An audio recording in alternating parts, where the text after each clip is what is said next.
sisters in Iowa. Pro-life leader Frank Pavone here, director of Priests for Life, pastoral director of Rachel's Vineyard and the Silent No More Awareness Campaign, greeting you today as you prepare to march for life in Iowa. I want to express a word of encouragement to you. I would be with you there in person, except that on the same day, the 21st of June, I am participating in the National Right to Life Convention, which is taking place in Overland Park, Kansas, the 20th and the 21st of this month. But I couldn't let this opportunity pass without giving you a word of encouragement and greeting on the occasion of this march. I think over the 32 years now that I've been leading Priests for Life and continue to do so, and in the course of my travels, many times have I been in every part of your state. As a matter of fact, I remember being delayed there a little bit longer than the trip anticipated one time because of a snowstorm, but I enjoyed every moment remaining there a little bit longer on that particular trip. But at the invitation of pro-life groups and pregnancy centers, clergy and bishops all across Iowa, I've been privileged so many times to stand with you, to stand at Emma Goldman abortion facility and other places, hand in hand, heart to heart, shoulder to shoulder, with you in defending the unborn and healing and giving hope to those wounded by abortion and advancing pro-life legislation. This march in Iowa, I see today as an expression of the heartbeat of Iowa. And I say the heartbeat, of course, obviously, as you know, you are now among the most protective states for the unborn. You are in the same league, of course, in terms of the babies being protected as we are here in Florida, protecting them from the beginning of the detection of the heartbeat, as our friends in Georgia and in South Carolina also do. And aren't we proud being among these states that give so much protection to the unborn? This heartbeat legislation, and I want to thank your Governor, Kim Reynolds, for her constant pro-life witness in word and in action, signing laws like this, in calling a special session to enact pro-life legislation after the Dobbs decision, in her words that this is in fact the most important human rights cause in our world today. All of it so true, and we should be thankful for the governor's voice on that. So appropriate, isn't it, as the first female governor of Iowa to be so strongly pro-life. But I want to say that I say the heartbeat of Iowa because of the fact that your heart as a people, as a pro-life people, has been so clear when we look at the way that you have put forward such strong effort to protect the unborn over so many years. You just look at the last decade and a half or so. You were among just a handful of states who, even while the horror of Roe v. Wade still cast its shadow over this nation, stood up and acted bravely to try to pass pro-life legislation extending protection to all the babies in the womb. You did so in 2012. You did so in 2013. You did so in 2014, 2015, 2016, 2017, and 2018, standing up even against Roe v. Wade and saying, we want to protect the babies of Iowa. Now, of course, the Supreme Court was saying at that particular time that even if a people and their elected representatives and their governor wanted to protect these babies, they could not do so because the United States Constitution, so according to Roe v. Wade, prohibited that. And even in Iowa, your Supreme Court went through a number of years of confusion between 2018 and 2022 about whether the so-called right to abortion was in the Iowa Constitution. Well, in 2022, in fact, just days before the U.S. Supreme Court issued the Dobbs decision, the Iowa Supreme Court said, no, in fact, we were mistaken. There is not a right to abortion in our state constitution. And a few days later, in the Dobbs decision, the U.S. Supreme Court made it very clear. You go back and you read the text of that decision, and in the appendix it has all the different state laws on abortion over the course of American history.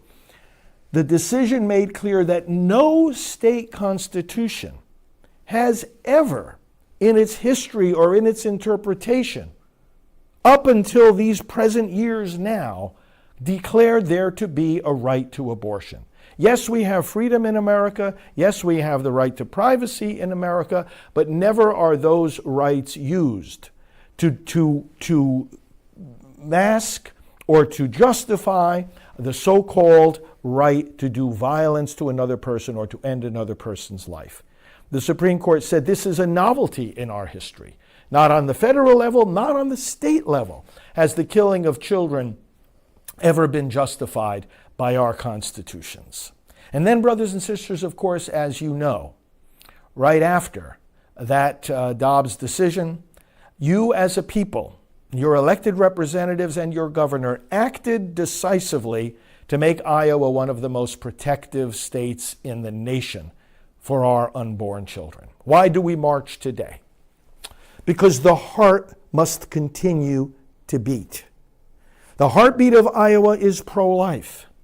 And that's not something we ever take for granted, and that's not something that keeps on automatic pilot, and that's not something that we can just sit back and count on. That is something we guard with vigilance. That is something we celebrate every day, and we do so not only privately but publicly. We do so not only in the privacy of our homes, as we live as pro-life families, but in the public arena, not just in the worship space of our churches, but out on the streets, making our voices clear, making our love for the unborn visible, making it clear to those on whatever position they may have on this issue, to those who oppose us as well as to those who support us, and to those who are wavering, and to our lawmakers and to our neighbors, that we as a movement will never go away, we will never let up, we will never shut up, we will never stop pushing until all the babies are protected. You do have some of the most protective legislation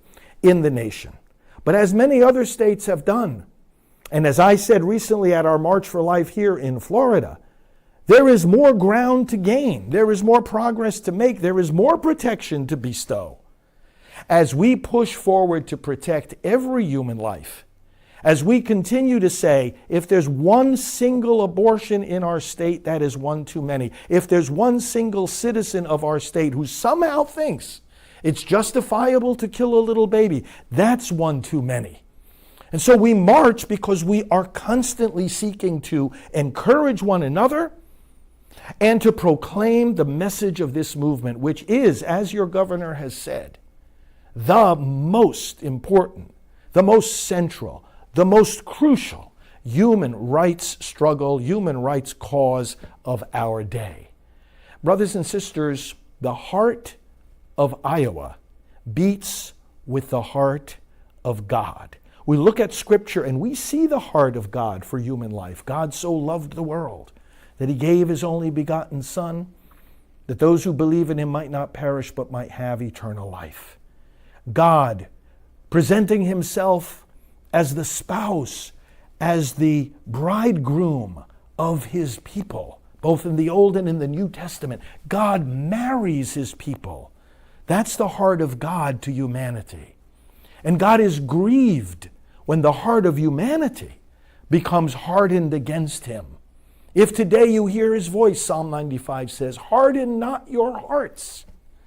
We have to hear and feel and live the heartbeat of God, and therefore make our hearts responsive to the needs of others. St. John writes in his first letter that if someone has enough of this world's goods and sees his neighbor in need and doesn't respond and meet those needs, how can the love of God survive in him? In other words, John is saying not only how can the person in need survive, but how can the person who doesn't meet those needs survive?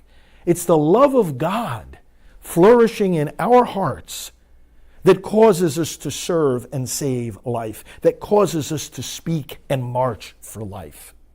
Let that heartbeat of Iowa continue to grow strong, continue to beat in harmony with God himself. St. Paul, when he writes in the second letter of Timothy, warning him about what will happen in the end times, says that there will be a loss of natural affection. It's a very disturbing word there in the New Testament, astorgos, which means that no affection in the heart. Is that not what we see with abortion? Is that not what we see with so many of our fellow citizens across this great nation, just not opening their hearts and their minds to the unborn? The closing of the heart means also the closing of the mind. The closing of the mind to the very truth about the unborn child. Those who support abortion in our nation don't even want to look at the evidence about who this child is, much less about what abortion does to that child, much less about what abortion does to the mother and the father and the family of that child. As director of the Silent No More campaign, we see that every day, and we're active there in Iowa with so many of you to get the voices and the testimonies of those who have had abortions out into circulation.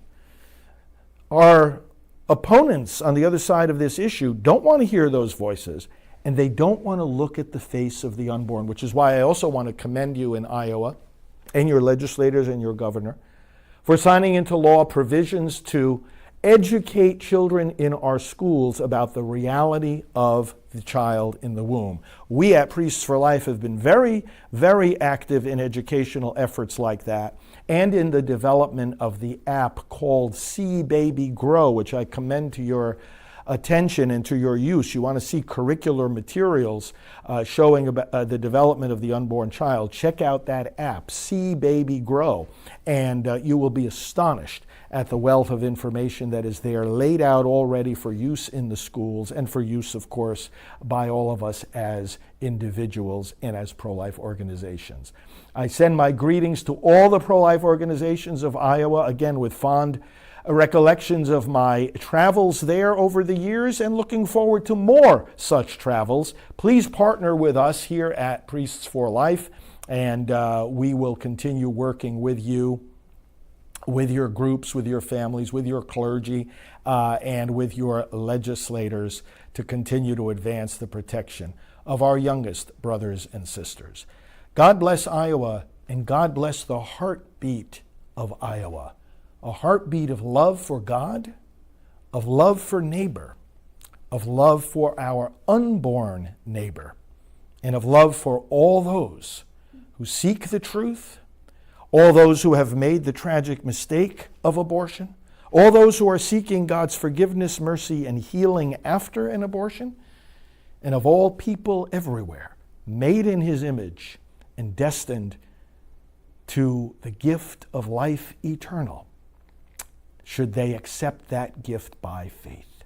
Thank you for your faith. Thank you for this march. Thank you for your partnership in this great cause. Pro-life leader Frank Pavone here of Priests for Life. Talk to you soon.